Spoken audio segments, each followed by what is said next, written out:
Hello friends, Heidi here from Rain Country. God is good all the time. And today I'm going to be talking about marshmallow root because I've been busy finally getting out there when I have a day where it's not too soggy wet out there and digging up my marshmallow root because all the plants that I want to dig up from the various places I don't want them to grow anymore, I want to get it done before spring when they start growing again. And actually, as I've been digging them up, I've been finding new growth on them. So if you planted some marshmallow a couple years ago and you haven't got around to digging it up yet, I usually like to leave them in the ground 2 to 3 years before I start to dig them up. Now I did a video, I think it might be a year and a half ago, on the first one that we dug up, and it was massive. And I'll go ahead and link to that video right up here and down below. And if I can get the picture, I'll show you the picture of me holding that big old massive root. So I'm trying to get a bunch of them dug up. Even though they're a beautiful plant when they're growing,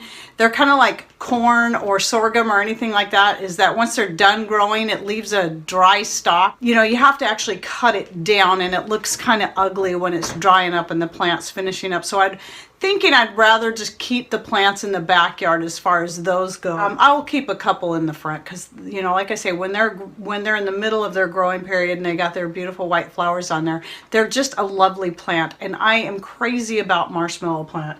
And it is one of my favorite herbs, so it's in my top 10. But anyway, if you're wanting to dig it up, I say do it sometime before planting season, I think is going to be best. And this, of course, is going to be, again, roots that I would say would be at least 2 years old because you want them time to really grow and establish. Now, here's the deal is, if you do that and you see these little guys here, you can simply break them off as long as you've got some root there. Like here's a good one here that'll break off easily. And then I've got a little bit of a skinny root coming off of the tap there. And then you can plant this, put it in a pot or something, and it will give you a new plant. I've got lots of marshmallow plants, so I probably won't do that. But then again, I'm thinking about starting some young ones that I can sell in the spring and put them in some small pots and let them start to grow. But anyway, yeah, so you can, if you dig up the whole entire root, just break some of these guys off and stick them back in the same spot if you want to keep growing your marshmallow there. And chances are you'll still have chunks of root in there in the ground that will probably start to grow again anyway. I have a feeling it's going to be a lot like horseradish because the way it grows reminds me of horseradish and almost looks like horseradish. However, it's a lot easier to peel if you decide to peel and to slice. It slices, it's a lot softer, it slices very easy. So what I'm going to be doing today, so this is just some of what I've got from today. I've got more out there on the deck. I need to finish rinsing off and cutting them off of the main root ball and then bring in and process. Here's some of the stuff I just processed. And you'll see they're just, I left them in slices. This is the jar that I started yesterday. So I'll be hopefully finishing this jar up today. Now this is the marshmallow root from that big one I showed you in that picture, or that's in that video. And as you'll see, these are in much smaller pieces. Now in that video when I was processing it, because I did do another video about drying, and that was my first time dealing with it, and so I was kind of learning as I went. And on these ones, I processed in the blender to make smaller pieces. So you can choose to do that. But because of the way I use it, I decided why bother doing that? The only benefit I can see to that is I could probably pack more of it into the jar, maybe, but I'm just leaving them in the chunks. If you so choose, you can take these and you can peel them. And I want you to see how white that is in there. It's very, very white on the inside. About the color of a store-bought marshmallow. It has, you can eat this raw. It actually has a very, very mild flavor that I don't mind. It's only slightly chewy. You know, you can feel sort of that little bit of chewiness that some roots tend to have, but definitely more tender than, let's say, like a dandelion root, or definitely than more tender than horseradish for certain. Here's the thing is you can take these bigger chunks here. I tried this yesterday just to experiment with, and you can actually use this as a vegetable. This will be a starchy vegetable, so it can be like a potato replacement. And I actually did cut some bigger chunks up after I peeled them and then fried them in a little bit of coconut oil and then put some seasoned salt on there, and they were pretty tasty. I wouldn't say quite as good as like a fried yellow potatoes, which are my favorite, but it could be something that could be blended in with potatoes or turnips and other things, or any other vegetable that you want to stir fry a little bit, added to soups. Just keep in mind when you cook it though, it's going to get a little bit slimy. This is why I fried it instead of boiling it or anything, because it's going to be kind of like what okra does. You know, when you boil it, it turns to slime. This will do that too. This is why marshmallow is really good for the throat and all the mucous membranes, because it's got that gelatinous property to it that helps coat and soothe all that. So I do have a video, by the way, out that's about 2.5 years old, that I did on the medicinal benefits of marshmallow, and I'll go ahead and link to that up here and in the description down below. Now please don't forget to hit the show more. You'll see that down there. If you look at the description box right below the video, then you'll see show more. Click on that and you'll see a whole bunch of stuff. And if you scroll towards the bottom, you'll also see our different contact information. So anyway, you can choose to peel it if you're going to use it as a vegetable. When I'm drying it up like this to use for teas and tinctures and syrups and stuff like that, I don't bother peeling it, especially when you start getting down to these little skinny things like this. I use all these pieces, and of course there's no point in peeling that. You wouldn't have anything left if you tried, and these would be a pain. So when I cut these up, I just put all these together like this, and I just start cutting them. And anyway, these actually dry up very quickly. And then how I like to dehydrate them, I put them on this stoneware baking sheet like this, and then this will go on top of my drying rack that Patrick built for me, on top of the wood stove. So that way it'll dry quickly, but it's not sitting down so close to the wood stove that I have to worry about it actually roasting or cooking, because I want to preserve as much of the benefits. But it's sitting up high enough that it's getting just the right amount of heat that it's going to dry these out really well. Some other options for drying, I wanted to show these since I finally got a couple of these. Finally bought the last two that I needed. These are the drying racks that I use. They're actually jerky screens, and so this is why you might find it something like this. I could not find these online last time I looked. I've tried several different times. We looked all over the place, but now I see this actually has a web page on it, so I might try going there. So this is packaged differently than last time we bought them, so you may be able to look at that. I'll go ahead and put this link, if you want to find these, in the description box as well down below, and then maybe you can check that out too for yourself. But these are the ones I like for dehydrating things on, because they're not like your they're not like a cooling rack. Like when I showed these in another video, somebody thought they were a cooling rack. No, they're not. These are a lot more fine mesh, and they're stainless steel.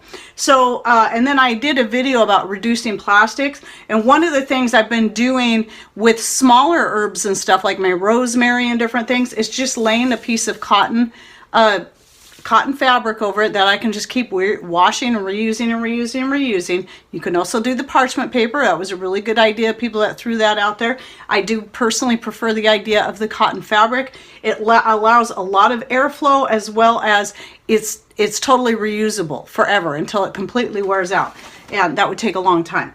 But yeah, for smaller herbs and stuff, but you know, this is actually what I use to make my jerky on and stuff, totally in the off-grid style. So during this time of the year when we have the wood stove going, these are the things I use for doing most of my dehydrating, or when a lot of times when I'm doing smaller things like this, or drying out the wheat grains that I've soaked and different things like that, I like to put them up on this, and it doesn't take that long. And I do have videos on dehydrating that you can also check out, and I'll try to find one of those, the different ways I dehydrate, and I'll put it down below. This slices pretty easily. It's nice and smooth, as you can see.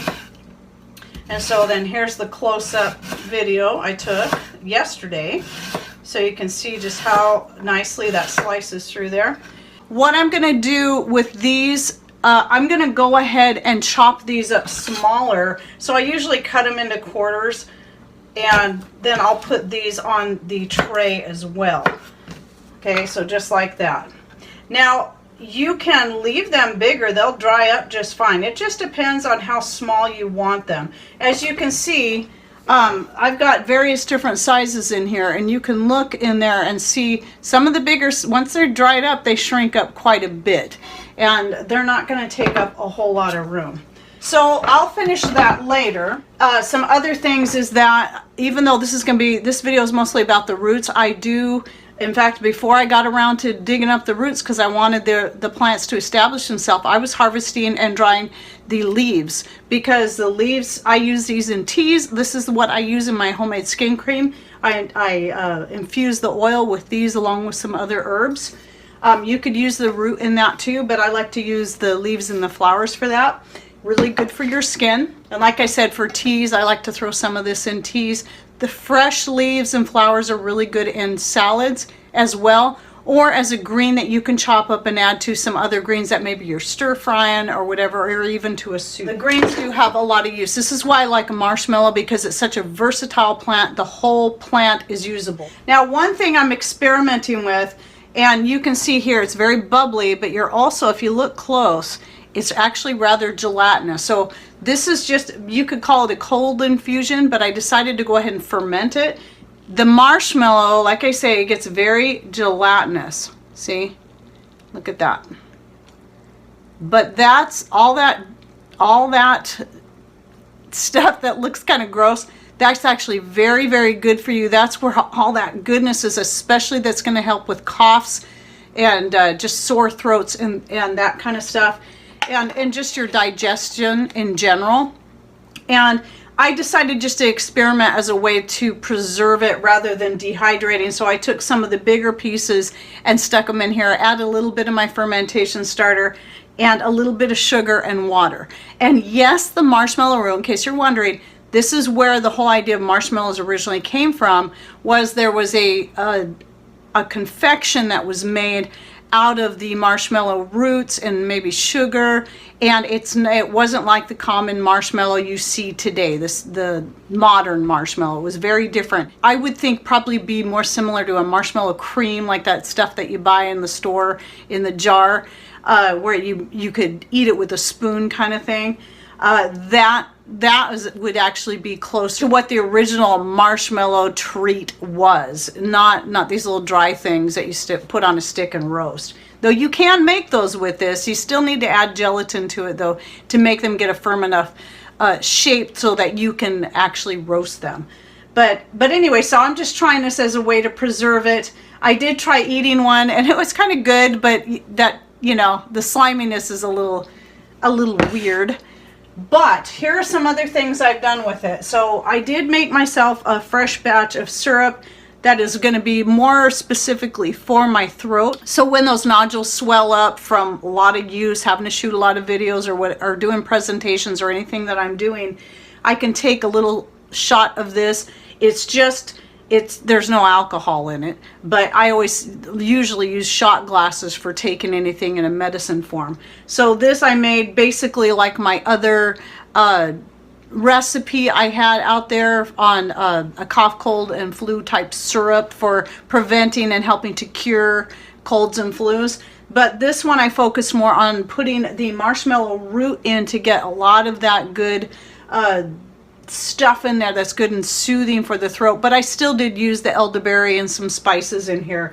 And anyway, that's going to be specifically for my throat, because that's mostly what I use the other one for anyway, is whenever my throat starts to bother me from those nodules from years of use, singing and teaching dance and martial arts. And I did just do a video on this, and so I'll go ahead and link to that up here and down below. It's my new shampoo video. I have one that's still doing really good that's, you know, a few years old, but it's old, the lighting's bad, and I really wanted to update it anyways. And so this recipe is a little bit different. And I did use marshmallow root in this one instead of just marshmallow leaves and flowers. And so that should be more conditioning for my hair. I haven't tried this yet, but I still got to use up my other shampoo. And yes, it looks very runny. It actually needs to be shaken up, but it's a lot of times it will look runny, but it's plenty soapy. So you can see if I shake it a little bit, you see the bubbles. It gets kind of sudsy there.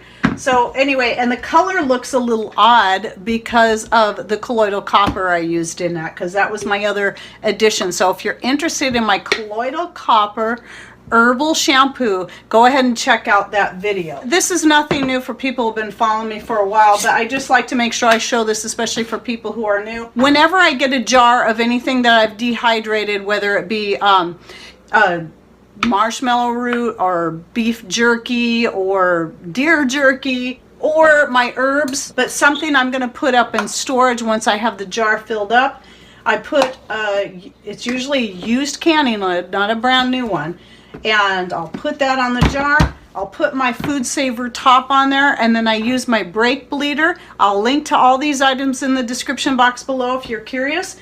And then I just take the tip of the brake bleeder and hold it down in there, and then just pump that up to at least 15. I usually go up to about 18 psi, and as you can see, I can just rest it against the counter. It doesn't put a lot of strain on my hands, and just keep pumping it until, like I say, until it gets past that 15 psi, and I usually go for about 17 or 18.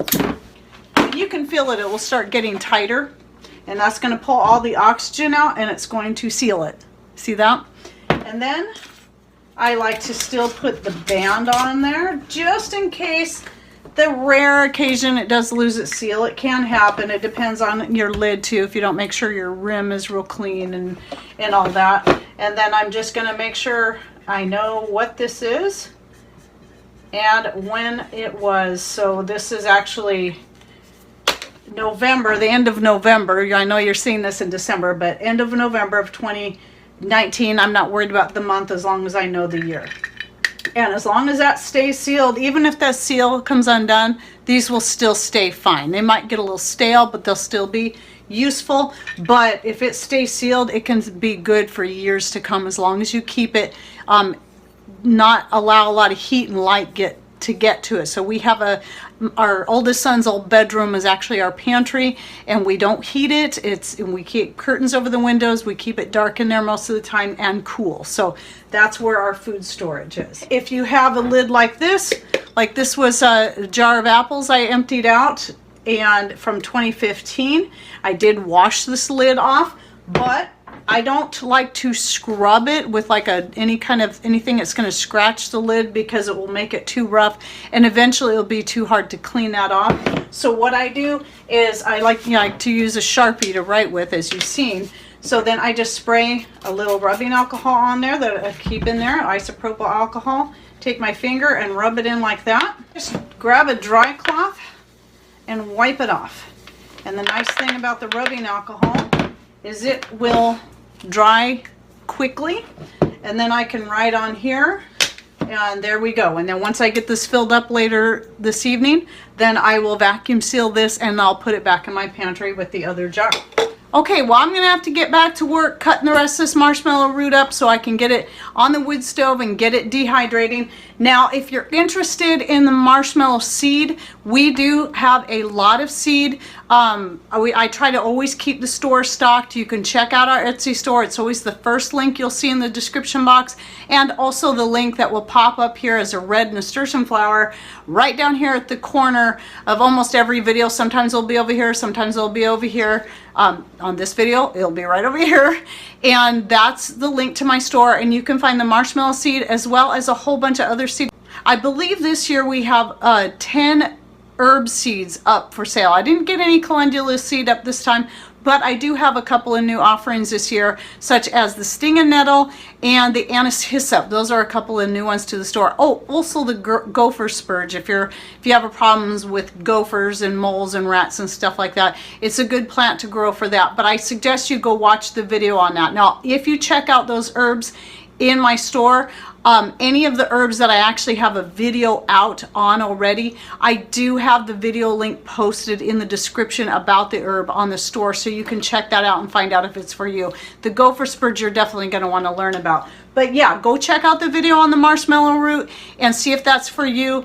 I recommend it for everyone. It's pretty much safe for everyone. You always got to look into what your allergies are and all that kind of stuff, but it's such a versatile, useful herb that has a lot of great medicinal medicinal properties, and again, one of my very favorites to grow, and it's easy to grow once you get it established, especially. Okay, hope you enjoyed this video and that you learned something new. Thanks for watching. Take care and God bless.